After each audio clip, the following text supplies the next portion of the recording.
Hey guys, long time no see. Thanks to all who have stayed subscribed. I'll save the channel updates for the end of the video for those who care, but we have some new feral stuff to look at and I had some time to play PTR and bring a better late than never little guide here. Just quickly, there's not an introduction to feral. Going over the changes, I assume people watching play the spec in some form.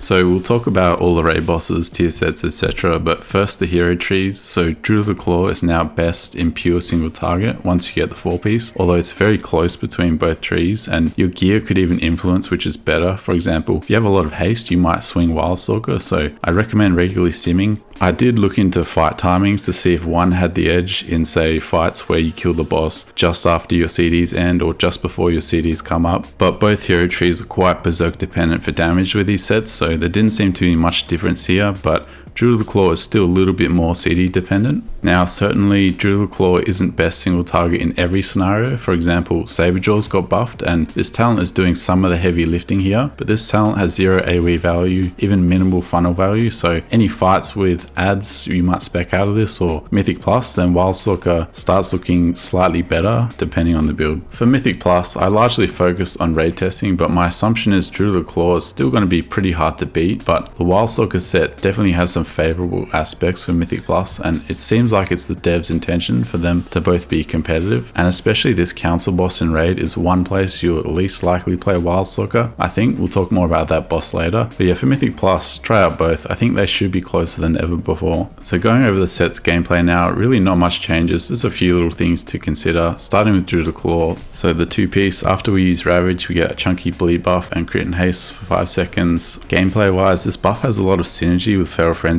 so when you have a Ravage proc up at the same time or around the same time as Feral Frenzy, just try cast them within a GCD or 1 second of one another back to back, because this buff is dynamic, not a snapshot, so you can either Ravage before or after Feral Frenzy to buff it, but because of the short buff duration, try and pair them in quick succession. But otherwise, nothing really much changes with Feral Frenzy. You still want to use it on CD more or less to get more uses. Now, one more gameplay aspect I wanted to note with the 2-piece is the fact that you should be spending energy and sometimes even slash charges after a Ravage, which a lot of the time plays itself, sure, but sometimes we don't need a rush as Feral if we have low energy, so I simply recommend making sure you squeeze out every GCD in this buff window. Clear casts, if you're in Target's Fury and you Ravage, that's an ideal time to dump slash charges. The stat buffs aren't huge, but every bit counts, and it's extra crit for Primal Fury too, so just something to keep in mind, squeeze out those GCDs after a Ravage. Now the 4th set, Ravage has a chance to echo or duplicate 4 seconds later. The gameplay here is pretty self-explanatory, just make sure you position correctly, which a lot of the time plays itself, but it's good to track this buff because if you get a mechanic, you can decide to either move out early, try to get back in time, or move out as late as possible to try to get your echo off. So next up, Wildstalker 2-piece. You probably know what these do, so I'll be quick, but basically more vines plus an AoE implant on up to 3 targets. Note it's 1 vine per target, so if it's single target it will only implant 1, not all 3. So as I alluded to earlier, obviously intended to improve Wildstalker and AoE with some AoE burst.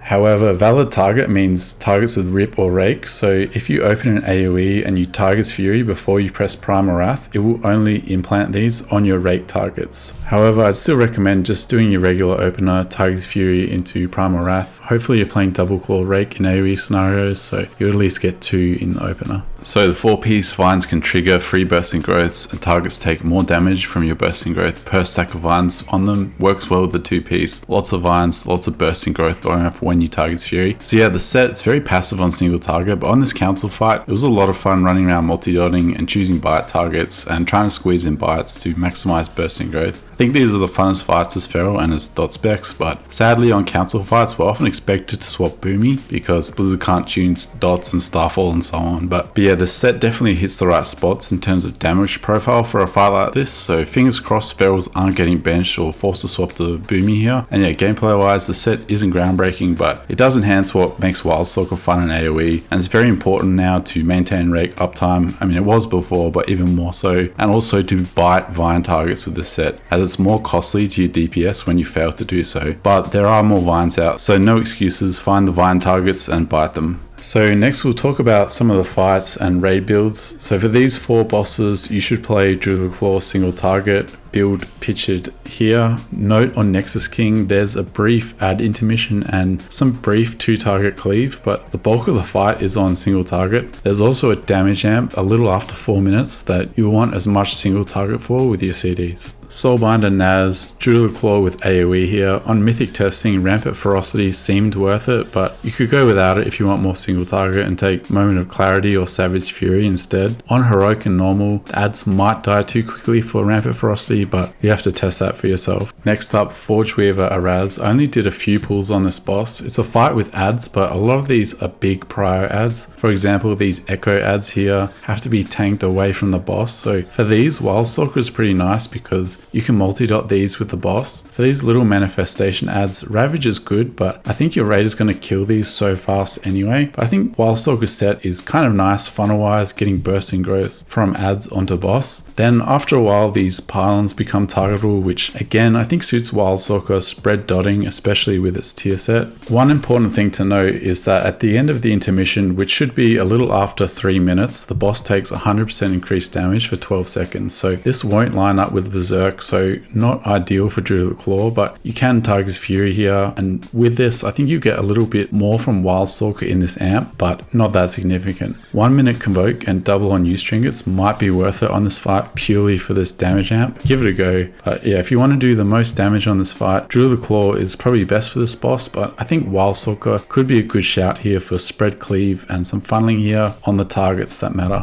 But yeah, if 1 minute Convoke turns out rubbish, which it might, just grab Carnivorous Instinct instead. For Wildstalker, you can choose between Savage Fury or Moonfire here. I think both are pretty good. Next up, Soulhunters. Pretty sure this is a Wildstalker fight. Spread cleave on 3 targets. Really nice for the tier set. They are stacked here on pools, so Druid Claw, you can at least do your burst on all 3. In sims, Druid Claw looks good, but it's harder to sim these specific fights with the ads spreading and so on. And from my experience raid testing, Wildstalker seem really good, so I'd be careful with sims here. One talent that's probably going to bait a lot of people here week 1 is Taste for Blood. It's basically been a lock all expansion, I believe, but firstly, this is the first tier set of the 3 that doesn't directly buff Ferocious Bite, and secondly, it just doesn't suit the fight. Bite wasn't doing a lot of damage. Of course, if you played Druid of the Claw, you would still take this, but again, I'm assuming Wildstalker here. Vein Ripper, an absolute must with the Wildstalker set. Longer rip means you can squeeze out more bites, so more bursting growth, plus helps keep rake up for the vine procs, and having to rake less helps you weave Moonfire on 2 to 3 targets. If you don't want to play Moonfire, I'd take Savage Fury. I'm actually not sure about Double Claw Rake either. It's very easy to maintain rake on these targets with Vein Ripper, and 3 targets is a bit awkward or a bit less efficient for this talent, but it's probably worth it just for the double snapshots with Sudden Ambush. But an extra point in Tyler's Energy seemed good too from testing, squeezing more bites out with added bursting growth damage. Unbridled Swarm or Beekeeping, I'd have to assume this will be what all the top logs run, but if you want something easier, Carnivorous Instinct. So Mythic Plus talents, Druid of the Claw, not much changes. If you want an all-rounder or beginner build, this build that I put in the compendium and method at the start of the expansion still seems to be quite popular. I'd probably swap to Tiger's Tenacity though because of the 2-piece burst inside of Berserk. Otherwise, Double Claw Rake and Sudden Ambush. Probably want Swarm here for single target. Could go Beekeeping as well. I think one talent that is bait is Saberjaws. Just can't see it being good in Mythic Plus, so best to avoid it. So Wildstalker, this is probably your best build. If you don't want to play Unbridled, then Carnivorous Instinct. Incarn isn't too far behind either. Could experiment with it over Convoke. I thought Incarn might be good with both sets, but for Wildstalker, doing the AoE implant with Tiger's Fury and then convoking to trigger a bunch of bursting growths is quite strong. Oh yeah, almost forgot, for hero trees, play these DPS talents in all scenarios. Druid of the Claw one synergizes great with the burst and buff Ravage provides. Wildstalker one works because of extra vine procs, and also more vine uptime allows for more of those free bursting growth procs.